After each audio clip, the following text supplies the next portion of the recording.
따뜻한 감성, 차가운 이성, 정확한 분석이 함께합니다. 뜨거움과 따뜻함이 함께하는 시간, 신율의 출발 새아침. 신율의 출발 새아침 3부 순서 시작합니다. 오늘 3부에서는 오늘 있을 새누리당 전당대회에 대한 입장 그리고 생각, 새누리당 하태경 의원으로부터 들어봅니다. 하태경 의원은 2등을 한 후보는 최고위원직을 사퇴해야 한다. 지금 이런 주장을 펼치고 있죠. 자세한 입장 들어보겠습니다. 자, 그러면 교통정보 듣고 3부 순서 본격적으로 시작하죠.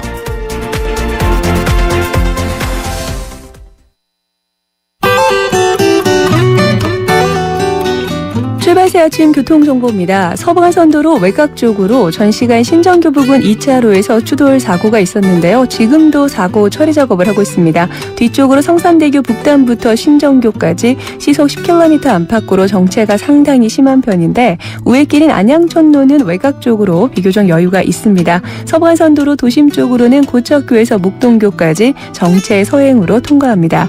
남부순환로가 서부트럭터미널에서 개봉역 쪽으로 다시 서울대 입구에서 낙성대 까치고개까지 또 경남아파트에서 예술의 전당까지 이렇게 구간별로 속도가 떨어지고 있고 올림픽대로 하남 쪽으로는 행주대교부터 한강대교까지 강변북로 구리 쪽으로 가양대교에서 동작대교까지 속도 내기가 어렵습니다. 올림픽대로 이용해서 강서 쪽으로 이동하는 데는 광진교부터 청담대교 다시 한남대교 부근 그리고 한강대교 부근 일대로 시속 30km 미만 정체인데요. 강변북로 역시 강서 쪽으로 가는데 천호대교에서 청담대교 다시 동호대교부터 이촌동 사이로 그나마 올림픽대로보다 조금 짧게 밀리고 있습니다. 출발새 아침 교통정보였습니다.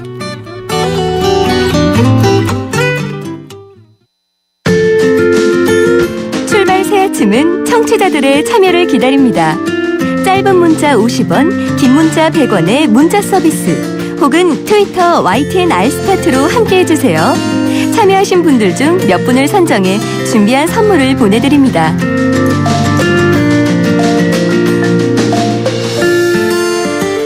차기 당대표를 뽑는 새누리당의 전당대회 오늘 열립니다. 이 중에서 관심을 모으는 부분이 서청원, 김무성 두 유력 후보 중에 누가 당대표가 되느냐 여기에 관심이 모아지고 있죠. 그런데요, 대표직에서 탈락한 유력 후보 중에 한 명, 당연히 한 명은 생길 수밖에 없는데 최고위원직도 사퇴해야 한다. 이런 주장을 하태경 의원이 하고 있습니다. 입장 직접 들어보겠습니다. 새누리당 하태경 의원 연결합니다. 하 의원님 안녕하세요. 예, 안녕하세요. 하태경입니다. 예. 자, 오늘 차기 당대표가 선출이 되는데 9명의 후보 중에서 이제 최다 득표자가 당대표가 되고 그 이후에 득표수가 많은 순으로 이제 4명이 최고위원이 되는데 일단은 우리 하 의원께서는 당대표에서 떨어진 차점자 누가 될지 모르지만 최고위원도 하지 말아라 이 말씀이시죠? 그렇죠. 근데 이번 싸움은 좀 명확한 게 김무성, 서청원 두 분은 당대표가 목표고 그 두 분 중에 한 분이 당대표가 되는 게 거의 뭐 명확하지 않습니까? 여러 가지 데이터를 볼 때. 근데 이제 제가 이러한 사람은 그냥 최고위도 하지 마라. 이 취지는 뭐 이제 막 승자가 다 먹어야 된다 이런 게 아니고 기본적으로 이번 전당대회가 굉장히 지금 진흙탕 싸움입니다. 당을 살리는 전당대회가 아니라 거의 뭐 당을 죽이는 전당대회가 되고 있고 이런 분위기의 전당대회를 만든 장본인이 어쨌든 그 두 분의 격렬한 경쟁이죠. 그래서 여기에 들어가는 분은 어떻게 보면은 당원들에 의해서 물러가라고 심판받은 것이나 마찬가지다. 왜냐하면 서로 뭐 죽이려고 지금 그런 싸움을 하고 있기 때문에 이런 취지가 하나 있고요. 두 번째로는 소모적인 싸움 그만하라는 거죠. 만약에 이런 식의 그 난투극이 전당대회 이후에도 계속 지속이 된다면 당의 미래가 있겠습니까? 근데요, 지금 진흙탕 싸움이라 그러셨죠? 하 의원님? 계속해서는 안 된다는 겁니다. 근데 이제 그 과거에도 말이에요. 이렇게 보면은 왜 저 안상수 의원하고 홍준표 의원하고 당대표 경선할 때 홍준표 의원은 왜 안상수 의원한테 그 옆집에서 개 10마리 키우느라고 시끄럽다고 고소하지 않았느냐 별 얘기 다 나왔거든요. 사실 그때도. 그리고 그렇죠. 강재섭, 이재호 두 분이 붙었을 때도 정말 치열했지 않습니까? 맞습니다. 맞습니다. 그러니까 사실 이번만 유난히 진흙탕 싸움이다 이렇게 보기는 힘든 거 아닌가요? 그렇습니다. 그러니까 과거에도 그 이후에 당이 제대로 돌아가지 않았거든요. 계속 발목 잡기 하고 예를 들어서 그 당 내부에서 견제를 해야 되지 않겠습니까? 예. 그런데 그 견제 방법이 반드시 최고위원회에서 그렇게 발목 잡는 거로 이루어지는 게 아니에요. 그러니까 과거에도 보면은 당 대표가 잘 못하면 어떻게든 당원들에서 심판받고 중간에 물러나게 돼 있습니다. 예. 그러니까 정 못하면은 그런 식으로 이제 전체적으로 심판받고 물러나게 하는 것이 순리지. 만약에 지금 같은 난투극이 이후에도 계속 지속이 된다면 당이 제대로 돌아가지 않습니다. 일단 당이 돌아가야 어떤 정권과의 협력도 순조롭게 되고 당정 협력이 잘 돼야 나라도 살고 이러지 않겠습니까? 예. 그런 문제를 제가 미리 경고를 하는 거죠. 예. 근데 아니 과거에도 뭐 그냥 굴러는 간 것 같은데. 그렇지 않습니까? 물론 당이 뭐 없어지게 하겠지만은. 근데요. 어쨌든 이번에 이제 저거 한 게 과거보다는 조금 그 세과시 측면이 좀 많이 두드러진 거는 사실인 것 같아요. 예. 근데 그 어제 그런 발언 하시고 나서 당내 반응 혹시 들어보셨어요? 이건 뭐 제 개인적인 발언이라기보다는 그 많은 의원님들 사이에서는 이런 이야기가 굉장히 보편화되어 있습니다. 그 둘 중에 하나 그만둬야 된다? 제가 그냥 대변한 것 뿐이에요. 제 개인적인 아이디어도 아니고 선배 의원님들이 이런 이야기 많이 하시고 그래서 뭐 누군가는 총대를 매야겠다 싶어서 제가 맨 거지. 개인적인 창의적인 아이디어는 아닙니다. 근데요, 사실은 2등을 했다고, 둘 중에 한 분은 이제 2등을 하게 되는데, 그 2등을 한 분 같은 경우에는 사실 2등으로서 또 나름대로 당내에 있어서의 자기의 사람을 거느리고 다시 한번 재기를 할 수 있는 그런 걸 노릴 수 있는 기회가 되는 거 아니겠어요? 솔직한 얘기로. 예를 들면 이재호 의원 같은 경우에도 2등을 했는데 그 이후에 영향력을 계속 유지했듯이. 그러니까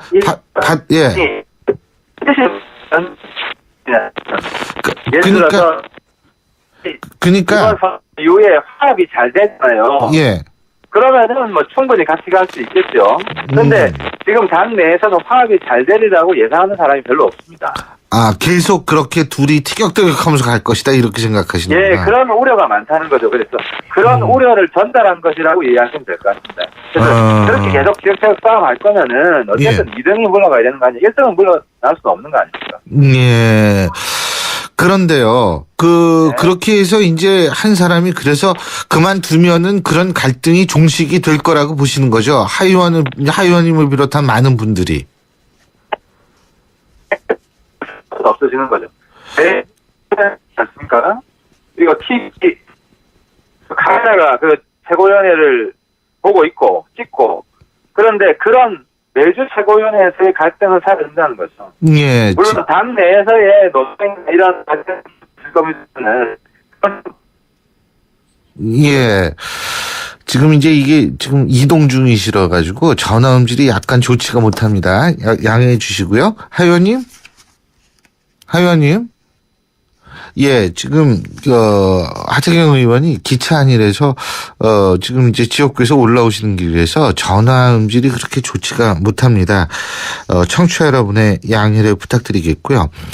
지금 오늘 어쨌든 새누리당 전당대회를 하고 있고요. 새누리당 전당대회를 하게 된다면 실제적으로 가장 중요한 부분이라는 것이 그 후유증, 전당대회 후유증이 어떻게 되느냐 이런 얘기인데 또 한편에서는 이런 얘기도 있습니다.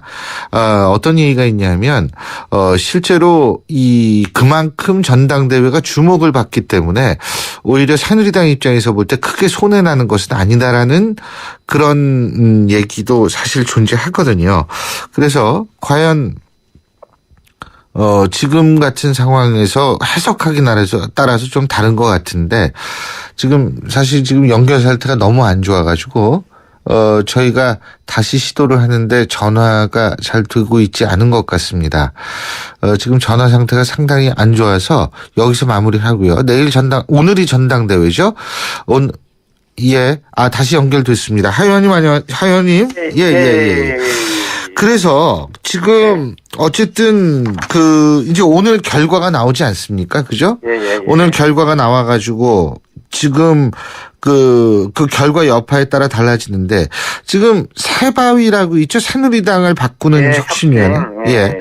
이 새바위의 역할을 하면 어떻게 갈등이 약간 봉합되면서 당이 좀 어떻게 좀 좋은 방향으로 나갈 수 있을 거라고 보시진 않으세요?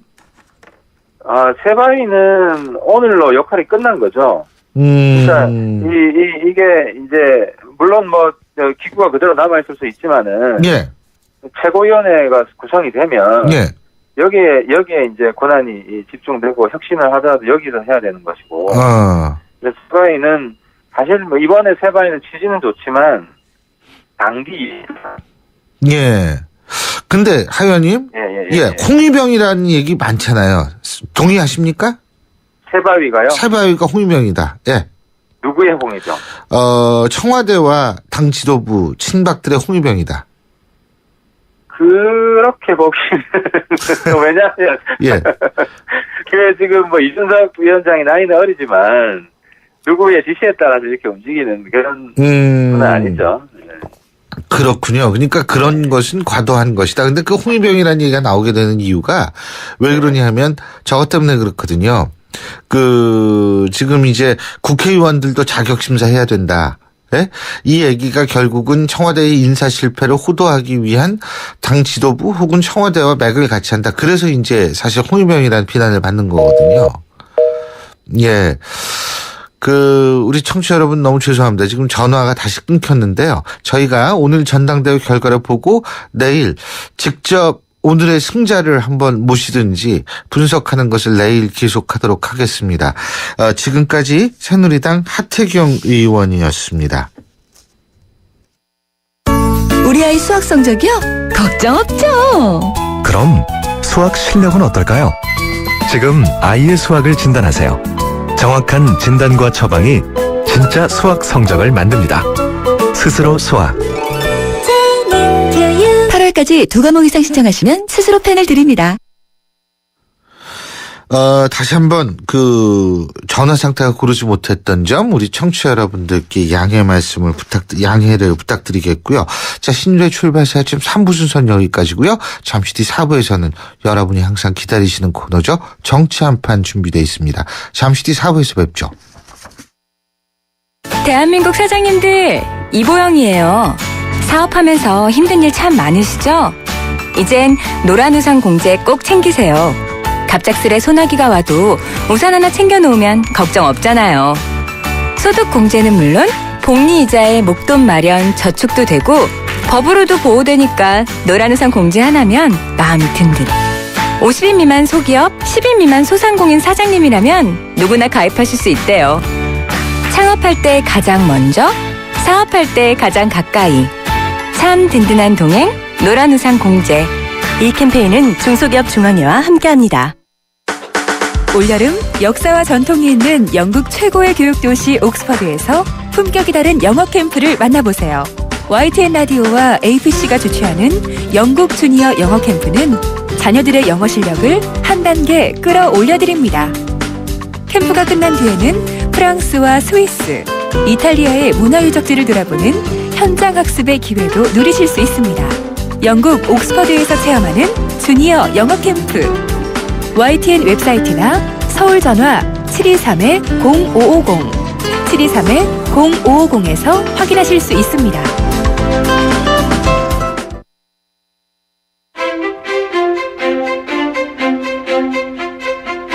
여러분은 지금 신율 교수가 진행하는 출발 새 아침을 듣고 계십니다. 신율의 출발 새 아침 4부 순서 광고 듣고 본격적으로 시작해보죠. 휴가철엔 비행기값 반값 더블로 받아 속상하지만 더블로 받아 기쁜 것도 있다. 한국타이어 썸머 핫 이벤트.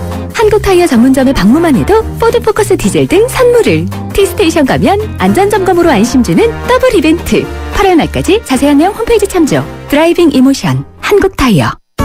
우리 아이 수학 성적이요? 걱정 없죠. 그럼 수학 실력은 어떨까요? 지금 아이의 수학을 진단하세요. 정확한 진단과 처방이 진짜 수학 성적을 만듭니다. 스스로 수학. 8월까지 2과목 이상 신청하시면 스스로 펜을 드립니다.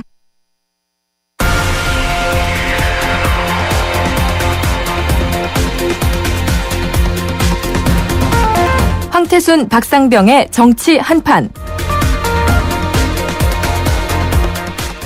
예, 정치 한판인데요. 오늘도 황태순, 박상병 두 정치평론가 나와 계십니다. 어서 오십시오. 안녕하세요. 네, 안녕하십니까. 아, 오늘 황태순 위원께서 조금 늦게 들어오셨는데, 예. 그죠? 예. 그 사실은 좋은 기회를 잃었어요. 그 좀 있으면 우리나라 이제 방한하시는 프란치스코 교황 있지 않습니까? 네. 이분이 이런 말씀을 하셨습니다. 뒷담화만 안 해도 성인이 된다. 이런 얘기를 했거든요. 네. 저희가 좀 늦게 오시면 네. 저희 둘이 뒷담화를 좀 우리 황 의원님에 대한 뒷담화를 좀 하려고 그랬는데 네. 이렇게 오셔가지고 또 저희가 성인이 될 기회를 만들어 주셨네요. 딱 준비를 하려고 하는 순간에 뛰어들어오십니까? 천천히 오셔도 되는데. 우리 보통 저 보면 불안하시죠? 아니 예전에 예? 보면 대통령은 각하, 예. 왕은 전하, 예. 다음에 황제는 폐하라 그러잖아요. 예. 다음에 교황님은 뭐라고 부르는 줄 아세요? 모르겠는데요. 성하. 아, Your holy. 아, 영어를 쓰셔가지고 또 우리한테 일부러 소외감을 주시려고 지금. 한 말이 없으면 보통 저런 식으로 나와요. 그렇죠. 네, 네. 예, 예. 보통 교수들도 자기가 모르는 거 할 때 괜히 뭐 라틴어도 쓰고 뭐 영어 홉스 막 이러고 이러거든요. 예. 예, 그런 거죠 뭐. 근데 예. 참 이제 정치기 돼야죠 정치기. 예, 예. 730 재보궐선거 얘기부터 해보죠. 예. 자, 먼저. 가장 잘한 공천은 뭐고 가장 잘못한 아쉬운 공천이 뭔지 이 부분부터 얘기를 해볼까요? 예, 박상명 저는 박사님. 제일 잘한 공천은 새정치민주연합의 광주, 광산을 권은희 전 과장을 전략공천한 건 제일 잘했다고 봅니다. 제일 잘했다고? 제일 잘했다고 봅니다. 이야, 그러시구나. 네. 간단하게 이유를 말하면 권은희가 들어감으로 인해서 그동안에 새정치민주연합이 갖고 있었던 국정원에 대한 이 수사 불만 또는 국정원과 경찰의 선거 개입, 정치 개입에 대한 확실한 긴장감을 다시 유지할 수 있고 오히려 앞으로 더 진상을 밝히는데도 단초를 만들어낼 수가 있습니다. 새정치민주연합의 가치, 지향성에 맞는 새로운 인물을 발탁한 점. 물론 주변에 공천을 신청한 사람들이 미안한 그 얘기를 하는 거 아닙니다. 아니라 당 차원에서 보면은 가장 잘한 전략 공천이다 봅니다. 예, 그렇군요. 잘한 공천이다. 자, 우리 황 의원님. 저는 새정치민주연합의 경기 수원 8달입니다. 손학규 전 의원. 전 의원 보면. 야, 오늘 아침부터 새정치민주연합 뜨네. 뜨네요. 뭐 환상적인 공천이졌네요. 두 번 말씀 들어보니까. 사실 보면은. 목까지 매이시네. 너무 잘해가지고. 너무 목이 다 매워요. 네. 수원 8달 같은 경우는 고 남평호 의원 또 그 아들이 남경필 의원 무려 22년을 갖다가 네.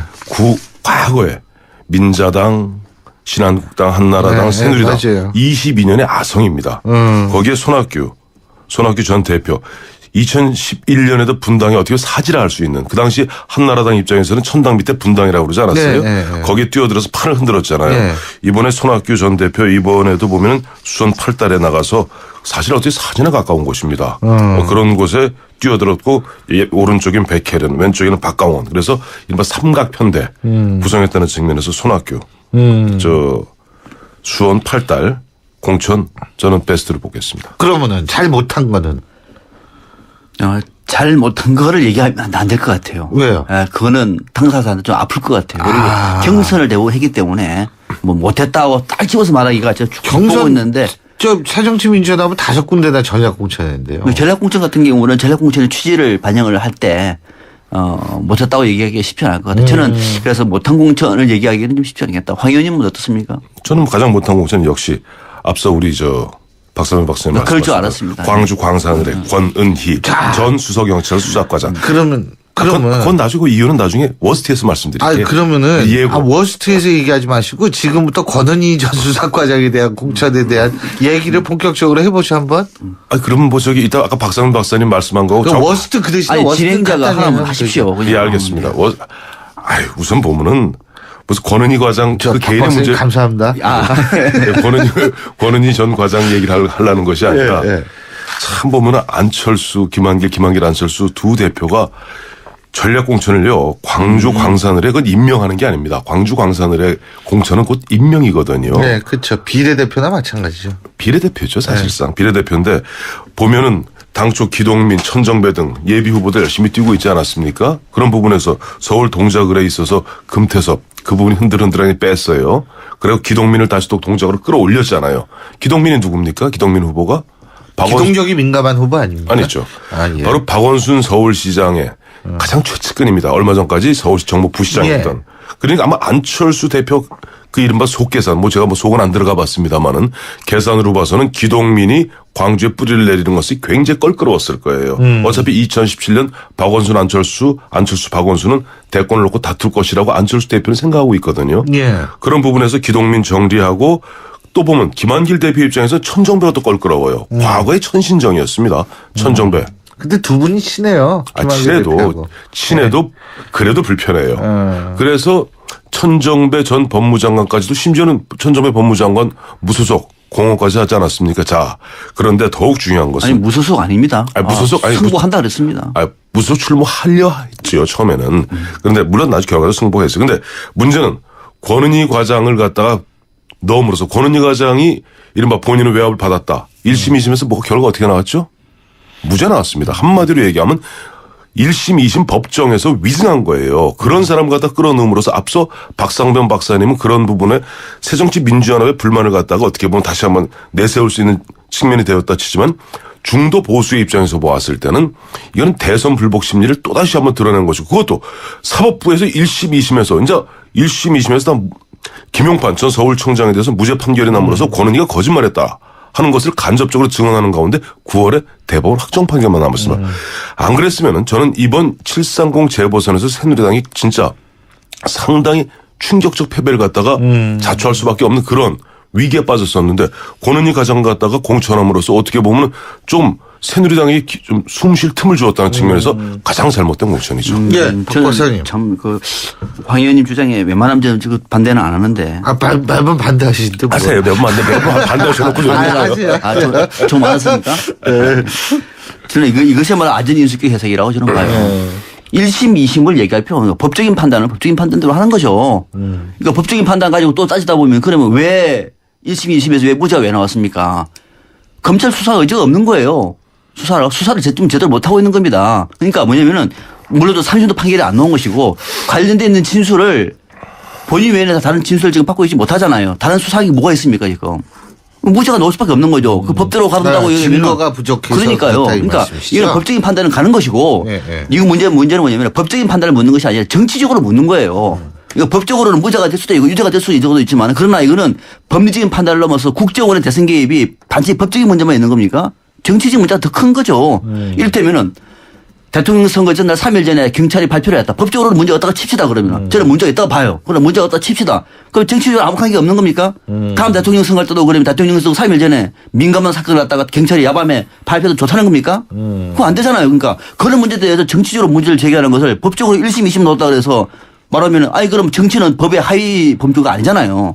그 자체 잘못된 것이고 권은희 전 과장 공천 방법은 저는 방금 황 의원님 말씀에 동의합니다. 방법은 잘못된 것 같아요. 그 전략 말고 그러니까 경선을 했어야지. 그러니까 경선을 하든지 처음부터 전략 공천을 아예 그 지정은 광주 광산을은 전략 공천이다라고 말하면은 다른 후보들에게 신청을 안 하잖아요. 그럼 신청한 사람을 빼가지고 동작으로 받고 여기는 다 물러나라 그러고 뒤늦게 여기는 전략공천이다 말하면은 전략공천 하는 사람이나 당하는 사람이나 입후보 한 사람이나 다 좀 민망하지 않습니까? 그래서 방법은 잘못됐다. 그거는 새정치민주연합의 지도부가 비판을 받아야 되나 결과적으로 전략공천의 측면에서 권은희는 잘한 거다. 이렇게 이제 평가를 내리는 거죠. 재반론. 재반론. 조금 전에 전 재발이라고 그러는 줄 알았어요. 말씀하시죠. 앞서 보면 검찰의 수사 의지가 없었다 그러는데 그거는 정말 거꾸로 얘기하는 겁니다. 오죽했으면 이번 2심 판결문 읽어보세요. 법관, 재판장이 검찰을 갖다가 정말 심하게 꾸짖고 있습니다. 어떻게 한 사람의 어떤 증언에만, 한 사람의 발언에만 의지해서 검찰이 무리하게 기소할 수 있느냐라고까지 지금 질타받았던 것이 권은희, 이른바 김용판에 대한 이른바 기소였습니다. 그리고 그건 법적인 문제고. 그러니까 지금 검찰이 무리하게 기소했다. 즉, 윤석열 특별수사팀장 최동호 검찰에서 무리하게 기소했다는 것을 법원이, 그리고 이번 1심 재판장, 2심 재판장 다 보면 이범균 재판장이라든가 2심에 이름을 잘 잊어먹었습니다만 그분 같은 경우도. 근데 잠깐만요. 예. 황 의원님이 잊어먹으신 것도 있어요? 있어요. 아유, 기억력이 보통 좋으신 분이 아닌데. 아침 헐레벌떡 오다 보니 잊어먹었어요. 그러셨군요. 그래서 2심 재판장도, 2심 재판장도 보면 그동안 굉장히 중립적으로 판결을 내렸던 분들인데, 전 그래서 법적인 문제에 있어서 앞서 말씀하셨던 검찰의 수사가 의지가 없었다는 부분은 좀 앞뒤가 안 맞는 것 같고, 두 번째, 정치적으로 만약에 좋다. 권은희가 이렇게 자기의 주장입니다만은 양심적 선언을 한 부분을 갖다가 국민들이 심판해달라 그러면 광주에 내면 안 돼요. 광주에 내면 안 되죠. 예를 들어서 손학규가 나갔던 동작을이나 동작을이나 수원 8달 정도 내갖고 한번 국민들의 심판을 얻어봐야죠. 어떻게 대한민국은 광주에만 있습니까? 그건 아니잖아요. 그러니까 정치적으로도 법적으로 다 틀렸다는 것이 제 반론인데, 혹시 제재 발언하시면 그거는요. 네. 전략공천은 황태순 위원이 마음에 들게 전략공천하는 거 아닙니다. 전략공천 당 지도부가 전략을 판단하는 거예요. 황태순 위원에 맞게 전략공천하는 거 아닙니다. 제가 볼 때는 광주가 제일 적정이라고 봐요. 이미 광주에 따로 언론에 다 드러난 상황이고, 또 광주가 새정치 민주연합에서 저도 국정원 사건과 관련해서 가장 강하게 투쟁할 수 있는 진원지 아닙니까? 거기에 맞춤형으로 만든 것이지 딴 데 가면 의미가 없는 거죠. 제가 박 박사님께 한 가지 여쭤볼게요. 네네. 그 일부에서는 이정현 후보가 나온 곡성, 춘천 이쪽 지역도 거기에 나오면 오히려 정권의 대결이 될 수도 있다라는 얘기도 하던데, 그 부분은 어떻게 보세요, 그러면? 그러니까 거기는 지역적인 연고가 없다. 없지 않습니까? 그리고 이미 문제는 권은희라고 하는 대중성을 갖고 정치를 한다고 얘기하면은 광주의 딸이라고 하는 것이 본인이 의도하든 의도하지 않았든 여야 누가 말했든 간에 이미 알려지고 있다고 얘기하면 그런 대중성에 부합하는 것이 전략공천에 맞는 얘기죠. 네. 우리가 재미를 위해서는 딴 데 가서 싸워봐라라고 할 수가 있으나 그건 우리들 얘기고, 전략공천은 당 지도부가 당의 가치에 맞춰가지고 공천하는 것을 전략공천이라고 얘기를 하는 거를 다른 지역에서 싸우라고 이건 안 되는 거죠. 그거는. 알겠습니다. 또 하나 검찰을 얘기하셨는데 수사 의지를 말씀하는 게, 검찰이 수사 의지가 왜 없겠습니까? 중요한 것은 뭐냐면은 권은희 전 과장이 현직에서 양심을 걸고 경찰 내부에서 있었던 일종의 압박을 폭로한 겁니다. 공적 이익을 위한 제보자입니다. 대부분 공적 이익 제보자 같은 경우는 우리 검찰 수사 같은 경우에는 조직의 배신자로 규정을 합니다. 충분히 이런 수사가 안 되는 거죠. 지금까지는 관피와 경피가 그런 겁니다. 여기에 대해서 검찰도 당사자 얘기만 지금 듣고 있는 거예요. 양쪽 다. 이거는 아닌 거죠. 본인이 왜 그 많은 위험을 무릅쓰고 김용판 전 서울경제청장이 전화를 했다든지, 관련돼 있는 또 왜 그 관계자들이 관련된 증거를 다 없앴는지에 대해서 결과가 지금 안 나오지 않습니까? 왜 없앴겠습니까? 그런데도 불구하고 나는 수사한 적이 없다? 그리고 또 2심까지가 그렇다고 얘기하더라도 아직 또 결론 난 것도 아니에요. 그러면 이 부분만큼은 유보하는 것이 맞는 얘기죠. 자, 여기서 또.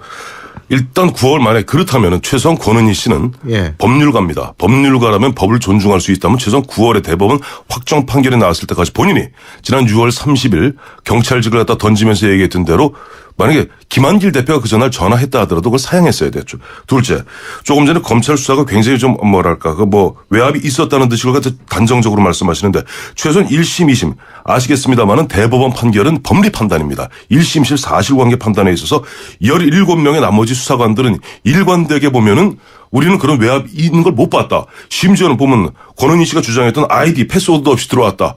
거 있는 것이 다 드러났잖아요. 딱 까니까. 사실관계 등이 다 틀렸어요. 그렇기 때문에 권은희 씨는 위증했다는 말이 나올 수밖에 없는 겁니다. 그러면 나머지 권은희만 그러면 양심적이고 나머지 17명의 나머지 수사관들 다 비양심적이고 짰단 말입니까? 그건 아니죠. 그러니까 그런 사실관계 등을 갖다 1심에서 2심에서 그야말로 재판부에서 꼼꼼하게 따져봐서 사실관계에 배척됐기 때문에 김용판 전 서울청장에 대해서는 무죄 판결이 나왔던 것이고, 이제 9월에 있을 대법원 확정 판결은 이른바 법리가 제대로 적용되었는가, 이것만 법률심만 남은 상태입니다. 그렇기 때문에 권은희 씨가 만약에 본인이 작년에 사실 저는 이해는 해요. 왜냐하면 권은희 씨가 수사 과정으로 첫 맡았던 수사가 바로 그 수사였습니다. 그 작년 여기 청문회에서 나온 얘기예요. 그러니까 본인이 어둠더둠해서 몰랐다 치자고요. 그러면 그러다 치면은 최소한 본인이 얘기대로 이번에 당분간은 공부하면서 자숙하는 가운데 2016년 총선에서 나왔다면 정말 훌륭한 제목이에요. 저는 그 부분에는 동의해요. 하지만은 이번에 보면은 이른바 김한길, 안철수, 김한길 두 사람의 정략적 공천 노름에 놀아난 것이 안타깝죠. 예, 알겠습니다. 근데 저기요, 제가 좀 여쭤볼 게 있어요. 네. 전략 공천이라는 건 당 지도부의 권한이라는 거는 우리 박 박사님도 그렇고 황 의원님도 그렇고 말씀하셨는데, 자, 근데 당 지도부가 지금 당 대표가 두지란 말이에요. 예? 누구의 아이디어였다고 생각하세요? 박 박사님은? 김한길 대표 아이디어죠. 김한길 대표 아이디어다. 왜요? 네. 왜가 아니라 예. 안철수 대표 입장에서는 이런 구도보다는 그쪽에 안철수 대표를 상징하는 인물이 이근우 시당위원회 있잖아요. 그거 추모했잖아요. 예. 포기했잖아요, 결국은. 예. 그러니까는 이거는 아닌 것 같고. 그래서 또 김한길 대표가 직접 전화도 했고. 그래서 뭐 누구 라인이 아니라 노력을 많이 했다. 김한길 대표가 생각이 되는데 저는 그렇게 봅니다만은. 그런데 이 권은희 지금 후보가 됐습니다만은 정략적 공천에 놀아났다. 이 책임질 수 있습니까? 이 얘기를? 황 의원님? 전략적 공천 놀아났다? 네. 어떻게 권은희가 자기 인생을 걸고 정치에 뛰어드는 걸 놀아났다고 얘기를 할 수가 있죠?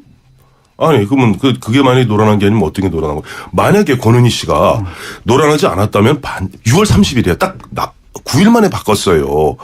어떻게 보면 예를 들어서 정치인들이 흔한 얘기를 꼬십니다. 이런저런 그럴듯한 말로 들어와라 온 뭐저 꽃가마를 태워주겠다. 이런 게 바로 우리가 추상적으로 우리가 이야기할 때 정치적으로 얘기할 때 놀아났다고 얘기하는 겁니다. 그러니까 그것이 놀아났다고 해서 뭐가 놀아났구면 우리 박 박사님이 생각하는 놀아났다는 게 어떤 개념이죠? 자, 보면 바로 권은희 씨는 지난해 문희상 비대위원장이 광주의 딸이라고 했을 때 코드 좀 팡 치면서 나는 광주의 딸이 아니라 경찰의 딸이에요. 그랬어요. 그리고 올해 와서도 6월 30일 날 사표 던지면서 당분간 대학원 가서 공부하면서 시간을 갖겠다고 그랬어요. 근데 그 9일 만에 바뀌었고 우리가 다 이제 뭐 알려진 바에 따르면 그 전날 김한길 대표가 전화했다는 거 아니에요? 김한길 대표, 안철수 대표 입장에서는 머리가 굉장히 복잡했을 겁니다. 좀 허동준의 난이라고 기억하실 겁니다. 좀 깜빡. 허동준의 난이 됐군요. 그렇죠. 네. 거기 가서 닷새 동안 거기서 대표실 갖다 점거하고 공동대표가 원내대표실에서 회의를 진행하는 아주 우스꽝스러운 일이 벌어졌던 것이 바로 조금 전까지의 새정치민주연합의 모습이었습니다. 그런 가운데 어떻게 보면 깜짝 쇼적으로 보면 권은희가 다 공천했는데 권은희 씨가 당초에 정치에 관심 없다는 사람이 들어왔다면 그게 놀아난 것이 그게 놀아난 게 아니면 뭐가 놀아난 거란 말입니까? 우리가 정치적으로 놀아났다고 얘기할 때는 쏘갔다는 얘기입니다. 권은희 후보는 자기가 선택한 겁니다. 자기 인생을 건 겁니다. 그리고 정의 앞에 자기를 던지는 겁니다. 본인의 그 의지를 갖다가 어떻게 제3자가 마음대로 판단을 가지고 놀아났다고 얘기할 수 있습니까? 본인은 황태성 위원님은 제3자라서 평가를 할 수 있지만 본인은 자기 인생을 걸고 뛰어든 거예요. 정의를 위해서. 그리고 그 사람 평가를 해줘야 되는데 그걸 갖다가 놀아났다고 얘기하면 그거는 옳지 않다고 봐요. 지금 권은희 씨가 이야기하는 정의에 동의하는 사람이 모르겠어요. 아니 새정치민주연합이 후보를 공천한 거예요. 아니 그러니까 새정치민주연합에서 공천을 했으니까 광주 광산을에서는 그거 아마 인정할 거예요. 그러니까요. 하지만 그렇지 않고 대다수 한번 보세요. 이번에 당초 전 국민의 여론조사라도 좋습니다. 과연 그것이 정말 그야말로 본인이 이야기하는 그 정의로움인지 그것이 보면은 흔한 얘기로 누가 이런 얘기 하더군요. 양심적이 아니라 양심적이 아니라 야심적이라는 표현까지 써요. 이미 그 사람이 권은희 씨가 지난해 보면 나머지 사람들이 그렇게 얘기할 때 법정에서 뭐 그렇게 어떻게 보면 자기 착각에 의했었던 의도적이었던 간에 그것은 정치적 의도가 있었던 것이 아니냐는 얘기까지 나오고 있는 것이 현실입니다. 그걸 왜 현실을 갖다 외면하십니까? 예, 자, 있잖아요. 제가 한번 권은희 과장을 한번 연결해보세요. 나중에. 그리고, 자, 오늘이 또 중요한 날이에요. 네. 오늘이 이게 두 정당 전부 세자가 들어가서 새누리당의 당대표를 뽑는 날입니다. 여기서 다시 한번 공개적인 내기를 걸겠습니다. 누가 당대표가 될까요? 자, 찍으십시오.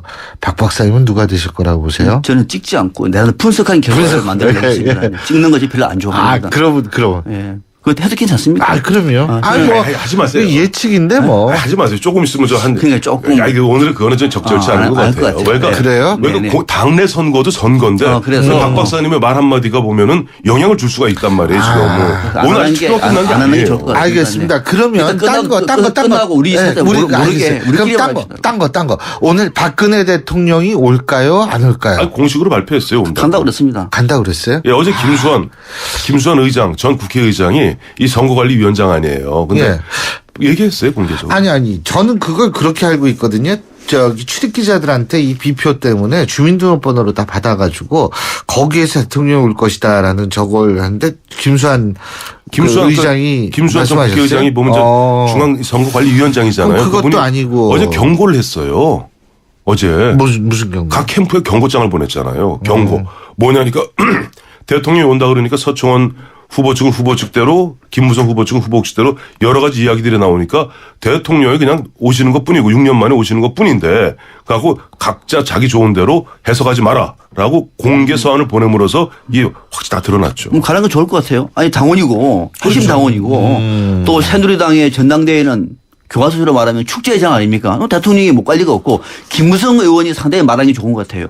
오든 안 오든 유불리를 따지지 않는다. 이 좋은 자리에 대통령이 오시는 건 당연한 거다. 뭐가 문제 있습니까? 우리가 여기서 누가 유리하냐 불리하냐 이런 거는 우리 얘기하지 마십시다. 끝나고 얘기합시다. 끝나고요? 우리끼리만 얘기하는 거지. 3위는 물어보면 안 되나요? 3위도? 근데요. 박 박사님 말씀대로 이명박 대통령이 2008년 전당대회 때 왔더라고요. 6년 만이에요. 근데 대통령 말씀하신 대로 일반 당원입니다. 사실 노무현 대통령 이전에는 당 총재였죠. 근데 그러니까 2008년이나 지금 2014년이나 마찬가지로 대통령 입장에서는 전당대회에 와서 뭔가 당의 1번 당원이죠. 1번 당원으로서 1호 당원, 수석 당원으로서 보면 당을 추슬르고 앞으로 내가 국정 운영하는데 좀 집권당이 힘을 보태달라. 근데 그 메시지 보내는 거예요. 730 재보선 앞두고 그렇게 왔다 갔다 해도 또 오해 사지 않을까요? 어떻게 보세요? 다른 지역에 가는 거는 저는 그건 아주 자제했으면 좋겠어요. 예를 들면 선거가 있는 지역에 대통령이 갈 수는 있습니다. 전 어디든. 그러나 갈 수가 있는 것을 국민이 알고 있지만은 민감한 선거가 치러지는 지역에는 정말 특별한 경우 있지 않습니까? 큰 사고 났다든지 이런 거 외에는 대통령이 안 가는 것이 모습이 되게 좋죠. 그럼에도 불구하고 꼭 찍어서 몇 군데 간다는 거는 오해를 살 여지가 있기 때문에 그런 행보는 좀 자중하는 게 좋다. 자, 그런데요. 어차피 1, 2위는 제가 볼 때 서청원, 김무성 두 사람 중에 한 사람이 될 텐데 자, 서청원 전 대표가 됐을 경우와 김무성 의원이 됐을 경우의 수를 나눠가지고 앞으로의 전국이 어떻게 돌아갈 것인가 한번 미리 예측을 해보신다면 어떻게 보시겠어요? 우선 저는 만약에 이제 김무성 의원이 될 경우에는 당내 상당 부분 권력 지형 변화가 일어날 것이라고 봅니다. 그럴 수밖에 없죠. 아마 김무성 의원 비박계 중심적으로 당이 쏠리면서 상당 부분 당이 더 혼란스러운 모습을 할 것이다. 그리고 아마 친박 쪽에서는 당을 흔드는 모양새가 되면서 상당 부분 특히 올해까지는 내부 침통이 불가피하지 않겠느냐. 박 대통령의 국정 운영도 부담이 될 것이다. 서청원 전 대표가 될 경우에는 친박계의 독주가 계속되지만은 한순간에 무너질 것을 비박 쪽에서는 준비할 것이다. 여전히 팽팽한 긴장 관계 속에서 어쩌면은 2년 임기를 채우기 어려울 정도로 당이 흔들릴 가능성이 많다. 네. 황 의원님은? 저는 사실 뭐 서청원, 김무성, 서청원 어느 후보가 당 대표가 되든 간에 사실 큰 변화는 없을 것 같아요. 왜냐하니까 지금 대통령 임기가 3년 7개월, 3년 8개월 나왔다는 것이죠. 그리고 보면은 실제 보면 대통령 오늘 당장 조금 전에도 대통령이 그 행사에 참석하느냐 마느냐 갖고 우리가 촉각을 곤두세웠잖아요. 아무리 노무현 대통령 이후에 대통령은 그냥 수석 당원에 불과합니다. 그 전에 총재였죠. 그러나 사실상이 총재예요. 사실상 총재고 아무리 우리가 보면 이번에 누가 잡느냐에 따라서 2016년 공천이 왔다 갔다 할 것이다. 천만의 말씀입니다. 보면은 대통령은 그래도 대통령인 거예요. 그래도 항상 임기가 18년 2월까지 2월 24일까지 다 있는데 그런 상태에서 아직까지 예를 들어서 흔히 요즘 보니까 김무성 의원은 뭐 비박이다 이렇게 얘기하는데 그렇지 않아요. 김무성 의원도 뭐 옛날 친박의 좌장 아니었습니까? 서청원 의원 말할 것도 없고 김무성 의원 입장에서도 예를 들어서 자기가 여기서 잘못 각을 세웠다고는 본격적 대선 레이스는 2016년 총선 이후에 20대 총선 이후에 대선 레이스 벌어지는데 역대 우리나라 정부에서 대통령과 각을 세워서 대통령 된 사람 있어요? 없죠. 없어요. 심지어는 박근혜 박근혜 현 대통령도 막판에 2011년, 2010년부터는 그랬지. 2010년 8월 23일입니다만은 청와대 회동 이후에는 굉장히 이명박 대통령과 맞아요. 좋게 지냈어요. 그리고 이회창 전 총재도 사실은 각을 세워가지고 결국 이제 정동영도 마찬가지고 마찬가지예요. 근데 우리 같이는 그 주장에 세울 것 같지는 않아요. 별로 동일하지 않아요. 왜냐면은 큰 그림에서는 맞는 얘기죠. 아니 집권 내에서 각을 세워보다 얼마나 세우겠습니까? 그리고 당장 각을 세워서 무슨 이득이 있겠어요. 그런 얘기가 아니라 새누리당 내부의 미세한 역학관계를 우리가 읽어봐야 된다는 겁니다. 그게 분석하는 의미가 있지 않습니까? 일반 국민이 보는 관점이 아니라 전문가가 볼 때는 어느 쪽이 되느냐에 따라서 당내 역학관계가 어떻게 움직일 것이고 당청 관계에서 어떤 차이가 있는가를 지금 얘기하고 있는 거예요. 그러니까 그런 점에서 얘기를 한 것이지 큰 변화가 없다? 아니 어떻게 이렇게 한가하게 평가를 하실까? 큰 변화 있습니다. 당장이 아니라 임기 2년 안에 상당한 변화가 있을 겁니다. 그렇죠. 오늘 내일부터 둘 중에 하나입니다. 서청원 대표가 되면은 변화를 못 볼 테니까. 그렇고 김무성 대표가 되면은 박 박사님 말이 맞거나 내 말이 맞거나 둘 중에 하나예요. 가만히 있어. 있잖아요. 자꾸 우리 PD가 베스트 워스트를 꼭 빨리 하라고 그러는데 아까 워스트는 하셨죠? 전 했어요. 황 의원님 베스트만 해주시면 돼요. 예. 저 베스트요? 예. 박영선 새정치민주연합 원내대표요. 박근혜 대통령 회동 때문에. 그렇죠. 박박 회동 때 보면 박영선 저 대표가 보니까 법사위원장 때하고 달리 이번에 뭐 국가 지도자로서의 어떻게 보면 큰 면모를 봤어요. 보면 양보할 거 양보하고 또 요구할 분명히 요구하고 또 보면은 섬세한 겁니다만은 서로 프로토콜을 가져서 물론 사전에 준비된 거겠습니다만은 서로 선물 주고 받고 하니까 그러면서 정치 복원의 단초를 발견했다는 측면에서 박영선 새정치민주연합 원내대표에게 베스트 드립니다. 예. 저는 박근혜 대통령을 베스트로 꼽았습니다. 또 이 대화를 시작했다. 처음으로 집권 이후 처음으로 경청하는 모습을 보였습니다. 그리고 낮은 자세로 야당 대표를 예우를 해가면서 더 중요한 것은 앞으로 이런 모임을 정례화합시다. 소통의 계기를 마련했다. 지금까지는 베스트입니다. 그러면서 2명 얘기를 했죠. 문화부 장관 후보자하고 교육부 장관 후보자 안 됩니다. 얘기하니까 참고하겠습니다. 2명 다 만약에 날릴 경우에는 정말 베스트 치는 것이고 만약에 오늘이나 내일 정도에 아니다 얘기하면 다음 주에 워스트가 됩니다. 야, 자꾸 자두의 대화가 필요해가 생각이 나네. 아니, 근데 저기 우리 박 박사님. 워스트요. 박 박사님 워스트 안 했어요. 이거 워스트. 안 하신다고 그랬죠? 저는 아니 워스트 한다고 정성근 문화부 장관 두말할 필요가 없습니다. 그 와중에 국회 주회를 가지고 폭탄 좀 하시는 모습은 정말로 충격입니다. 여유롭죠 아주. 오늘 두 분 말씀 여기까지 듣죠. 고맙습니다. 네, 고맙습니다. 네, 감사합니다. 예. 잘생겼다 우리 모두 잘생겼다 잘생긴데 무슨 이유 필요한가요 기죽지만 힘을 내봐 그대로도 잘생겼어 챙겨줘서 고마워요 잘생겼다 황대역 LGA SK텔레콤 미세먼지 많은 날엔 깨끗하게 쿠쿠 청정. 비 오는 날엔 산뜻하게 쿠쿠 제습. 공기청정기와 제습기가 만나 1년 내내 쿠쿠 하이브리드 365. 예, 신율의 출발 새 아침. 벌써 오늘이 월요일이었죠? 월요일 순서 여기서 마무리하겠습니다. 자, 여러분 힘찬 일주일 되시길 바라겠고요. 저는 내일 오전 7시 10분에 다시 오겠습니다. 지금까지 신율이었습니다. 고맙습니다.